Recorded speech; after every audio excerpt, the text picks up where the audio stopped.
Time now for a sports update on a podcast. Sister Jean, longtime Loyola Chicago chaplain and March Madness icon. Ooh, I was nervous there. Retires at 106. Okay, all right. You know what's the next step? I saw her in the news. I saw her in the news, and I was like, "Oh boy, retired. Okay, good for her." You got nervous, right? Like I did. I did. I 100% got nervous. Francisco Lindor homers to join the 30-30 club as the Mets beat the Cubs 8-5 to remain in a playoff position. And finally, when a person receives a kidney transplant, typically they don't take out the old kidneys, they just shove them to the side and leave them in there.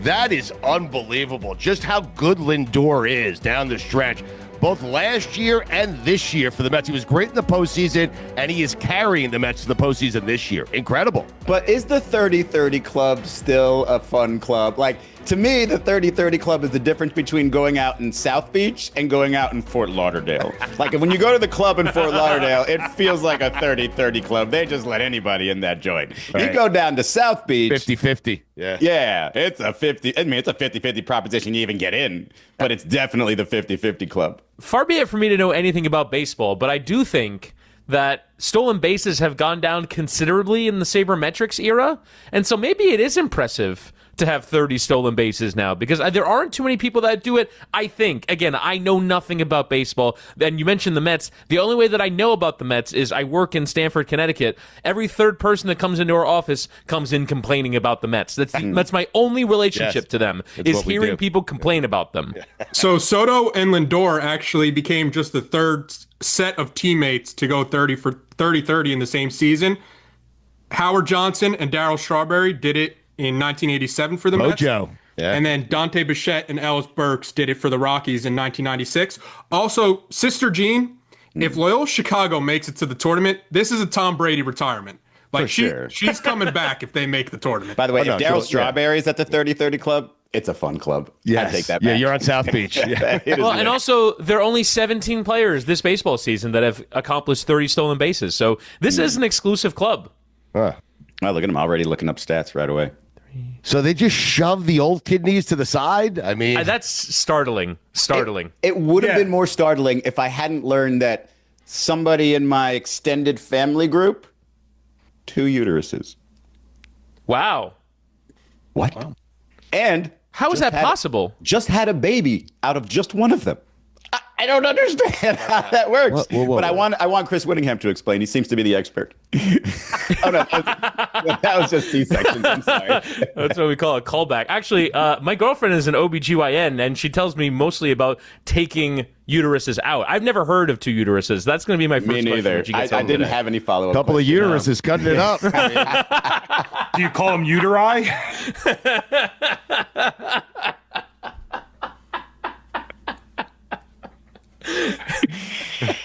Who was the update brought to you by? That's perfect for an update sponsor. This update was brought to you by JCPenney. Right. Normally, I would deliver that and have to right. Get serious again and deliver the tagline. We got to look for an OBGYN sponsor. So I wanted to have Chris Wittyngham on, actually, because my boy Jonathan Zaslow, who, a.k.a. the new Stugotz, that's not what I'm calling him. Last time I did that show, I thanked Zaslow for allowing me on his program. And again, that's my boy, and I would love to go on Zaslow 2.0 to debate this with him. But he had a take that kind of drove me a little insane. What did he say? Witty just did the Miami NYC FC, right? Yes. Game the other day, and great call. Messi didn't need it, but had a couple of goals. And so earlier, I don't know when it was, earlier in the summer, Zaz said basically that he can't really embrace this Inter Miami team, right? It was after the Luis Suarez spitting incident in the League's Cup final.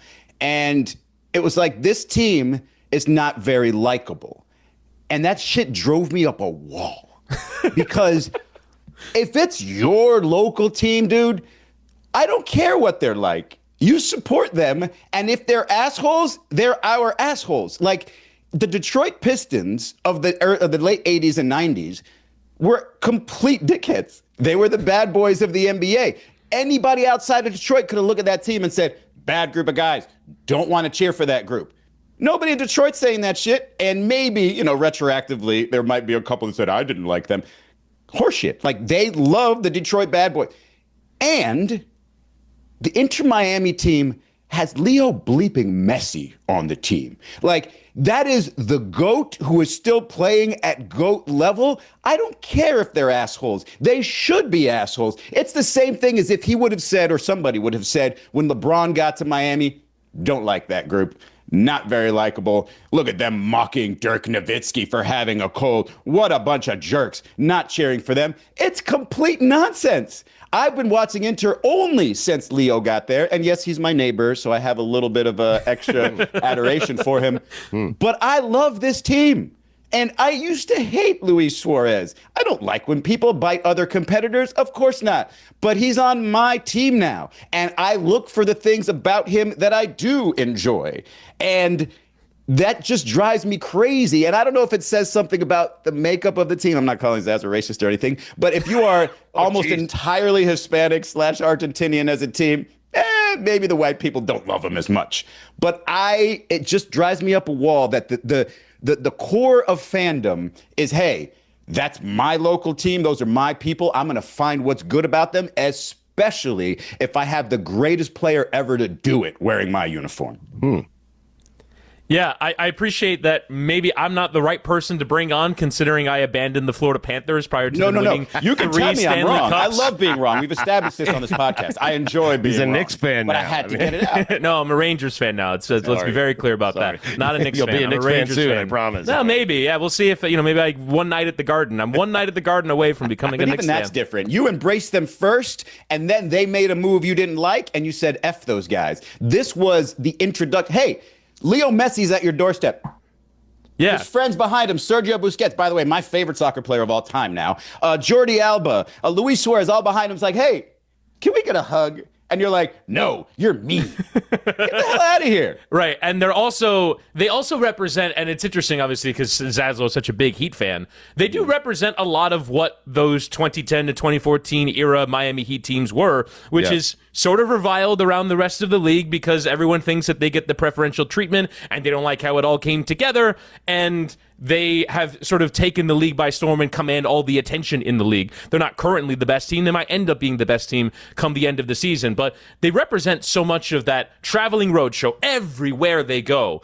It splits a city in two. It splits a city into people who adore Messi and want to see him play, and we saw that at Citi Field on Wednesday night where that crowd was about 60% blue and 40% pink, where it was a bunch of people that were there that love their local team, but also recognize that, oh my God, we're here to see Lionel Messi, the greatest of all time. He scored 2 goals, and you get to see the thing happen in front of your eyes. That's such a rare thing where you go and buy a ticket and you see, oh my God, that's the reason why. That's the greatest of all time. And he's doing it at Citi Field, of all places on planet Earth. The opposing fans are like, we love that guy. And you're like, I'm reserving judgment. I don't like the people he played with. And then the thing is, the league cheats for them or they do whatever they want in the league. And what? Right. Everybody believes that the NFL is cheating for the Kansas City Chiefs. You don't see Chiefs fans saying, you know what, I think I'm going to cheer for another team. Everybody and their mother wanted to shoot Michael Jordan in the knees. I'm telling you that because that's what I wanted to do. Because he was so damn dominant. And you're like, the refs are cheating for him. And what? Chicago Bulls fans aren't going to say, I'm going to go cheer for another team. It doesn't make any sense. It just tells me you never wanted to embrace them to begin with. But Izzy, what you're saying is right. As long as your team is winning, it doesn't matter what type of personality that team takes on. If it's your team in your city and they are winning, and I mean winning championships, because I'm not certain Detroit embraces that team unless those Pistons teams win back-to-back championships, right? So you have to win. It starts with winning, and if you win, then you're right.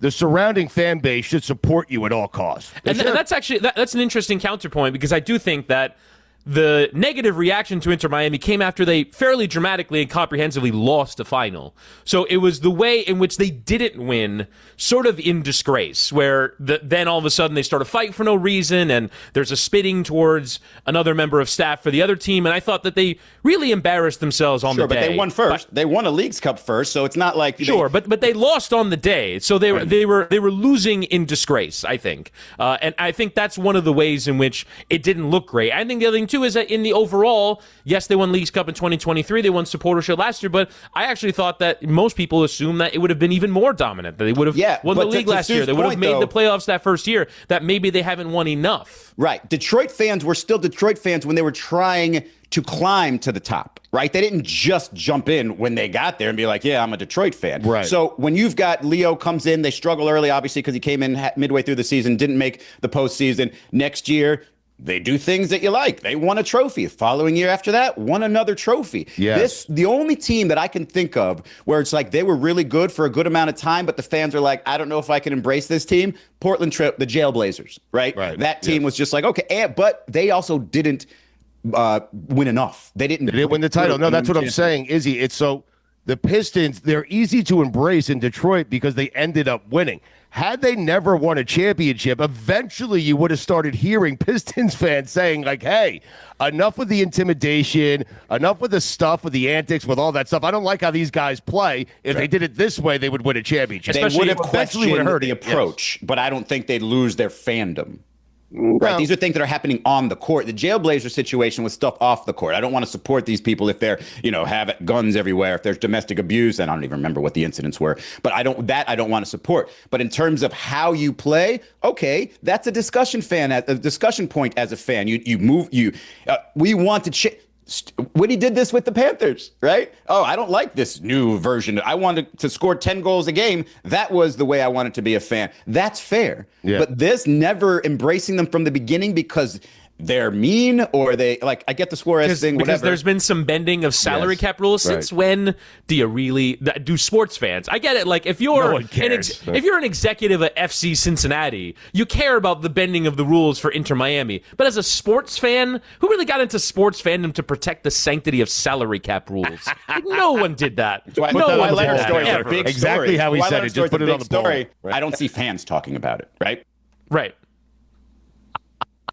The sanctity of the salary cap. The sanctity, right. I'm a big believer. Like, if you go $1 over your allocated budget for the year, if you bend your designated player spot, I don't know. I don't know. I was thinking about becoming a Lionel Messi fan, but there's something about those MLS roster rules that stop me from doing so. Come on, guys. What are we doing? Wow, it's like I'm inside of the mind of Jonathan Zaslow right now. Just to bring this entire thing full circle, Zaslow fired the Panthers coach. I think he apologized to him this week on the Tart Show, but Luis Suarez is a great shout, Izzy, on player you love when he's on your team and hate when he's not. Probably a first ballot in that case. Yes. Oh, absolutely. Another nominee I have, Draymond Green. Yeah. There's a lot of nominees in the NBA. I think we can build a team in most sports, I would assume, of players you would hate if they Draymond, unless they were on your team. Like Joakim Noah, I remember back in the day, was the absolute worst. Where and maybe if he joined the Heat and that big three team, I know that you would have loved him if he was on the Heat. I know. Oh God, Ron Artest, number one on my list. Yeah, hate him when he's on the other team. Love him when he's on yours. But there's a million guys like that throughout the history of sports, right? Pat Beverly likes to think that way, but I would not love him if Pat Beverly was on my team. In fact, I don't even mind that Miami Heat let him go. To your point, Stu, there's so many of those kinds of characters in sports. The one that actually would be great is the list of people who, even their overwhelming amount of talent, will not make you like them. And Pat Beverly, like we could call that the Pat Beverly All-Stars, where it doesn't matter if they're on your team, if they're contributing towards your team. I don't know. I'm not having it. For me, it was Mario Chalmers. I couldn't get myself there. If he hit the winning shot in Game 7 of the finals, I would not have liked Mario Chalmers. Wait, but this is so interesting because you were a Heat fan, now you're a Knicks fan, right? So, but you were a Heat fan. Chalmers hit so many big shots for them, man. No, oh God, but there's and you so still many couldn't other. find a spot to like him. Chalmers was mind-bogglingly frustrating. Yes, but he also made big plays, big shots in big moments, and Chris was a fan. He solved. You couldn't find a place in your heart to be a fan of Mario Chalmers. There's too many dumb turnovers. There were too many threes that he shouldn't have taken. There were too many things. I mean, honestly, LeBron James typified it. He was so annoyed that Mario Chalmers didn't just accept his role in the team. He thought he was the big four. I don't know. I couldn't bring myself to. I do want to modernize this conversation a little bit. Bring it to 2025. Izzy, if I can cut you off for a second, just let me have Taylor put that on the poll. Did Mario Chalmers think it was the big four? Anyway, back to you, Izzy.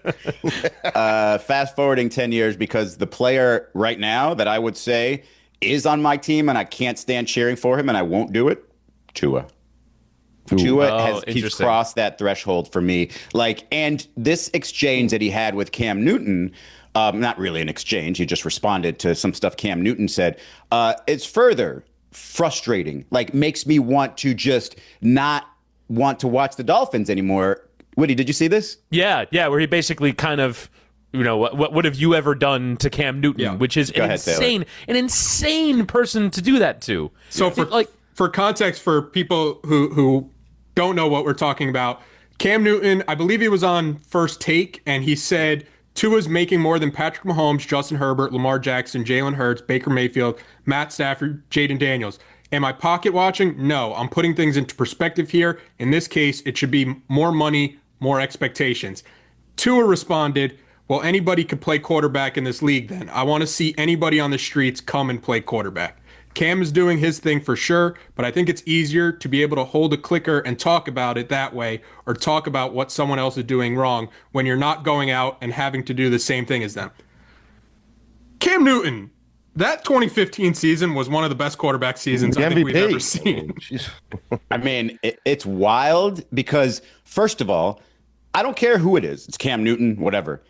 Somebody is criticizing your play. Have some accountability, right? Don't move the goalpost. And because Cam Newton's saying you're getting paid what Patrick Mahomes and the best quarterbacks in the league are getting paid and you're not performing. Hang on. And then Tua's response is, oh, but quarterback is hard. Okay, then be the least paid quarterback in the league. Be the 64th quarterback in the league and be the backup. You could still say quarterbacking is hard. You could still say you're one of the best ever. But when the hell are you going to get to the actual criticism that they're saying about you? You suck right now. Cam Newton, a former MVP, is telling you that. And you're like, oh, I guess anybody can play quarterback then. No, man, it just tells me that you have no effing clue how this all works. All that is right. But can we also just say this? When he was playing, there's nobody who was more sensitive about being criticized than Cam Newton. This is what I'm talking about. That's just one of those things. Now he gets to criticize people, and he's right. But at the same time, it's a bad look if you get upset because you were the one that was always like, how could they say that about me? He's not exactly right. Chris Sims is on every week railing about this, the way the quarterback contracts are structured, and the next guy in line just gets more than the last guy who was in line. So Tua's salary, really, for me, you can complain Tua should be better. He should be playing better. There should be high expectations because he has that salary. More so because he was coming out of Alabama and people were tanking to try to get Tua, okay? But you can't blame the salary on Tua. He was just the next guy in line and took the deal that was bigger than the last guy who was in line. Now, he's not playing well, but the salary, it's not a great I understand what Cam's trying to say, but the salary really has nothing to do with it. But Witty, it doesn't matter, like I said, it doesn't matter who said it. It doesn't matter what point that he made, which is kind of sideways. I get it. Like Stu's point is right. The money doesn't technically matter whether you're making more, but you're lumped into that category because they said, hey, you are now, this is your free agency window. This is the group that you should be paid with. Yes. And so what Cam is saying, you should be performing similar to that group. And he is not, and showing zero accountability. Yeah, and I think, to your point, Stu, I still think, though, that yes, even though it is how it works, presumably Tua's agent walked into an office and said, Tua deserves to be the highest paid quarterback in the league on the basis of how he's performed, and presumably laid out a statistical case that is evidenced in what Tua has delivered in terms of results statistically in the last few seasons, where if you look at a certain set of numbers, passing yards and touchdown to interception ratio, whatever the case may be, his statistical profile looks amazing. But again and again, he has failed to carry the team in the biggest moments. And right now, they need their quarterback to raise them a level because they've lost, obviously, on the offensive line. Their defense has gotten worse. Whatever, they need their quarterback to elevate, and that's what happens. And I think that's where I do think the salary comes into the conversation, because when young quarterbacks are part of great teams, there is a lot more money eligible to be spent on the rest of the roster by virtue of the fact that they're not yet commanding $55 million. Sure. When all of a sudden the quarterback commands $55 million, you see it with Mahomes. Where your the team talent around has him, to make up that gap that correct. You can't fill in the rest of the roster. The team has gotten so much worse around Patrick Mahomes, and yet they still grind out win after win after win after win on the basis of what Mahomes delivers for them. Right. So I do think, on the one hand, Tua deserves an amount of criticism for what he's delivered so far. On the other hand, I do think that in the overall, it is fascinating. This goes back to the Ryan Clark, Peter Schrager story. Who is allowed to criticize anyone on the basis of what you've done in your career? If Cam Newton, on the basis of what he's done in his career, is not allowed to criticize Tua because, get in the game and do it yourself, put your hand in the dirt, who can? And also, can you imagine if the only people who could were active players? Imagine if in the pregame press conference, Justin Fields is saying, man, Tua's been shit this year, huh? How bad has he been? Look at this decision. And he opens up like a projector. For that. And on 3rd and 7, he goes, wow, look at this throw. There's a guy wide open over here. And he was the only person that was allowed to do that. That would be insane. And if you arrive at Justin Fields being the one calling you out, then you know you're playing bad. I mean, Jesus Christ. So Tua, it seems like he lacks self-awareness, but you could almost assuredly say he knows how bad things are going right now in Miami. Of course. And right now, he's the cat that's just backed up into the corner, and he's got his claws out, and he has Cam Newton coming after him. This might be an Auburn, Alabama thing, by the way, the Iron Bowl. It could be. We might have to consider that, where It's like, I know I'm playing like shit right now.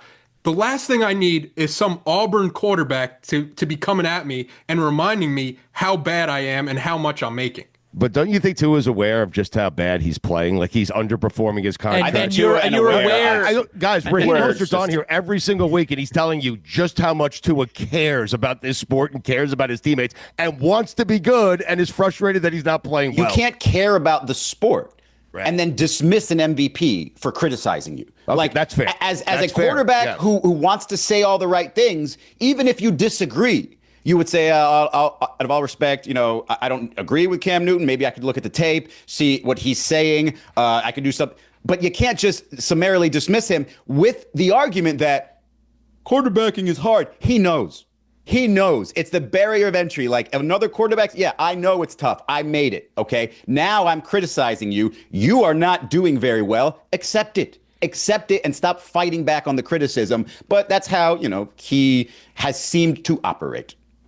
It's also part of life as an NFL quarterback. Tua is one of those people that has been in public life since he threw that touchdown in the national championship game. Yes. He has been a lightning rod for conversation ever since. I'm sort of flabbergasted at this idea that you do this very public job where you are aware of all this criticism and yet you're still taking offense with this idea of being criticized. I don't understand it for the life of me. It would be like me going into the YouTube comments on a game that I called. Someone calls the commentator shit. Go, how could you call a commentator shit? When I know that that's part of the job. Part of the job is people are going to hate you as an announcer. I don't sit here and rail unless you have the microphone in your hands. Are you really a proper commentator? No, I don't do that. That's like, you understand that that's a part of your life and your job, especially, and to quote John Hamm in Mad Men, that's what the money's for. Yes. Now, would it hurt more or less if Joe Buck was the one doing the criticizing of you, Witty? Like, would that? I would actually force me to examine myself even more. Now, again, this is not really an industry where we really criticize very much amongst each other. I would say that's kind of more reserved to... Right, exactly. We do talk shit. It's more reserved to sports radio talk show hosts? Okay. Yeah, I would say so. But it's also reserved for private group chats where we talk shit about each other. But it's not really an industry where people, criticize each other with... But if Joe Buck came out and said...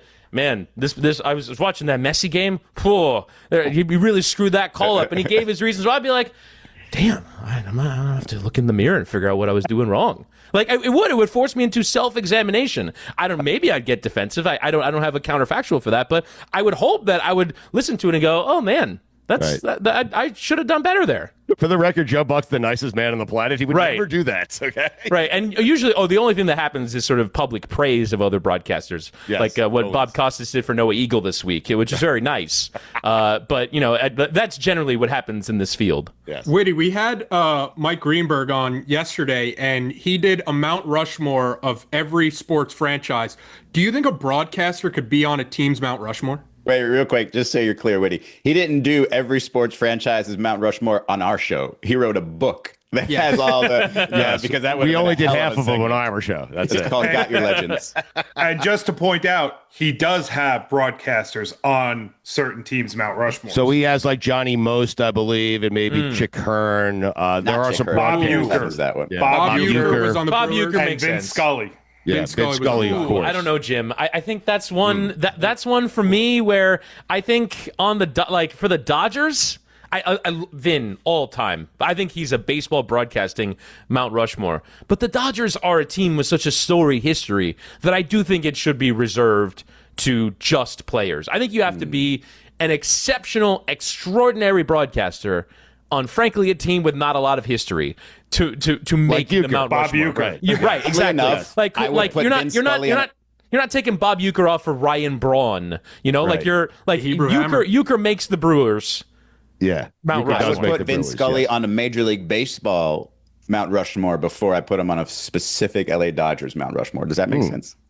Yeah, But I think of baseball. I think Harry Carey was on the Cubs one. Yeah, but the Cubs have some history, man. I mean, Crazy history. Yeah. Like I think that, and that I do think is a little bit of us making broadcasters making themselves seem more important than they are.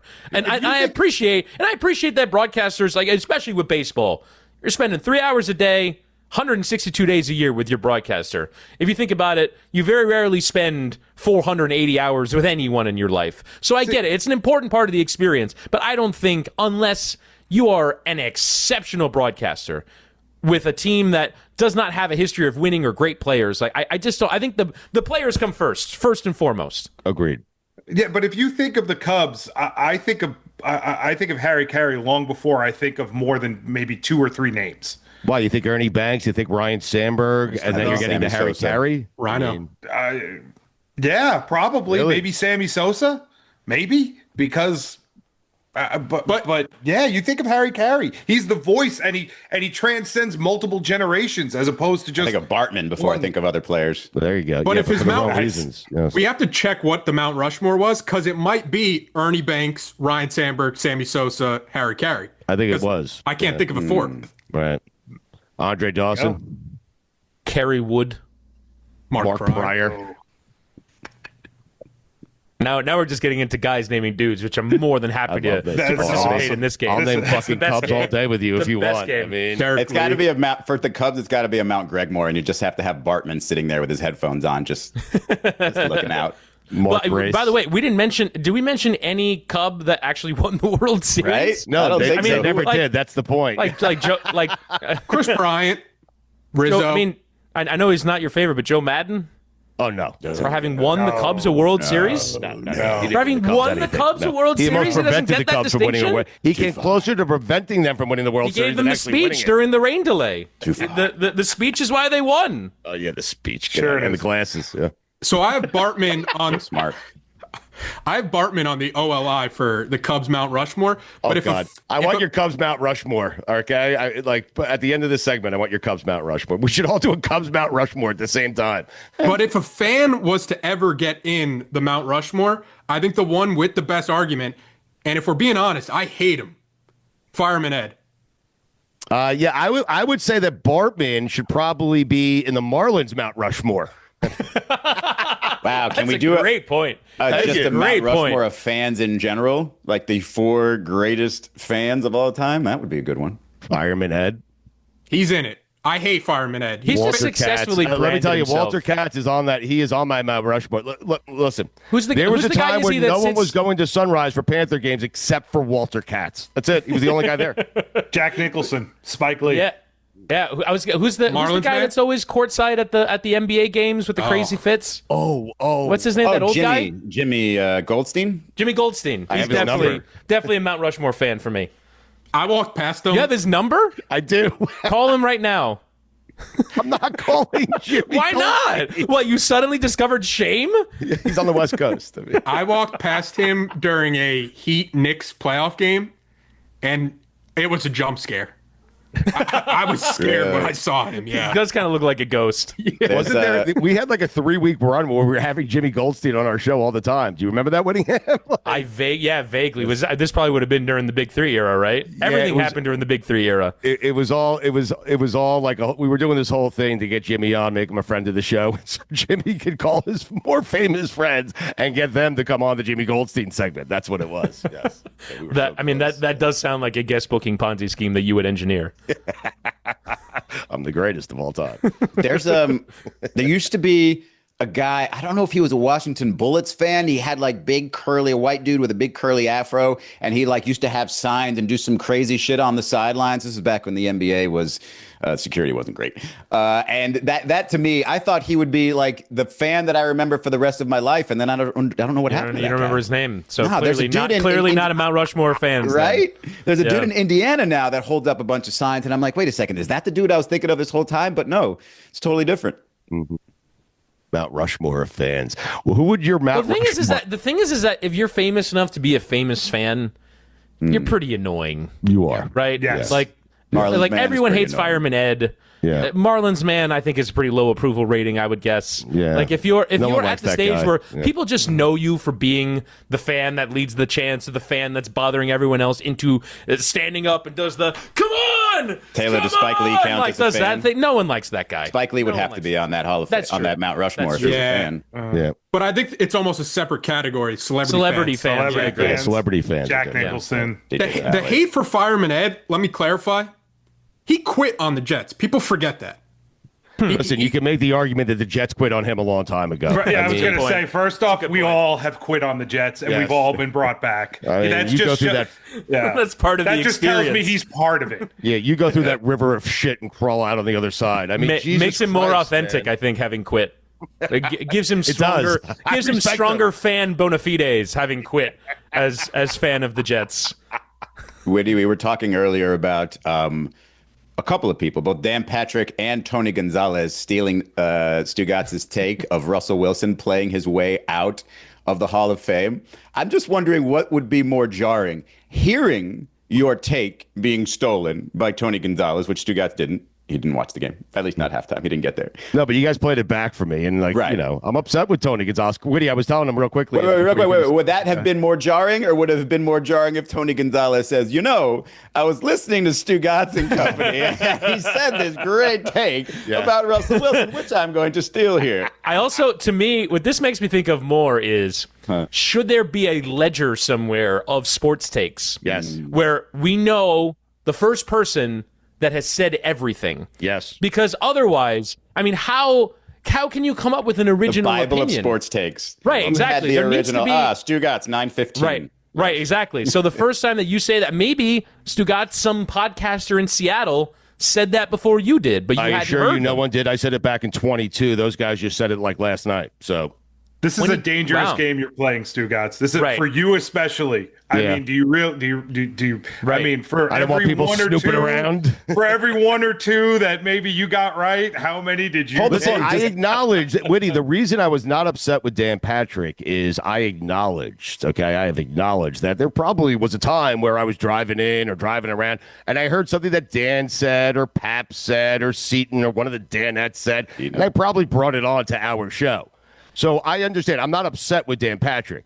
But I have stolen nothing, and I mean nothing. You have this Tony one in Gonzalez. print. How dare Tony Gonzalez steal that from me? Do you not have this one in print, Stugotz?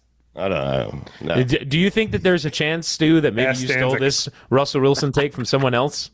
That maybe you were listening. There's no chance. There's no chance that you stole this take from someone else. No, but I do. I understand your guys' larger point. If we put a ledger, as you like to call it, in place, then we have people snooping around, and maybe someone did say it before me. I just think it's impossible with the infinite amount of content on the internet for you to really have full accountability for having stolen an opinion, because it's very hard to come up with original ones. Everyone's saying something. Yes. So how is it possible that Tony Gonzalez thinks that maybe he did hear that from someone else, but it's like all of our brains are an amalgam of other people's takes. There's so much out there. How could you possibly have an original thought about sports? There's so many people talking about sports. Where's the originality in any of it? So I have the date that Stugotz sent that or said that take. It was October 25th, 2022. So now what I'm going to do you have a ledger of all of Stugotz's takes? How did you find that? Yes, audio just files. for the purposes of this conversation. So what you need to do is go back before that date, that date, and I'm going to listen to Joe Rose. I'm going to listen to the Joe Rose show and see. Great call. He would be the guy.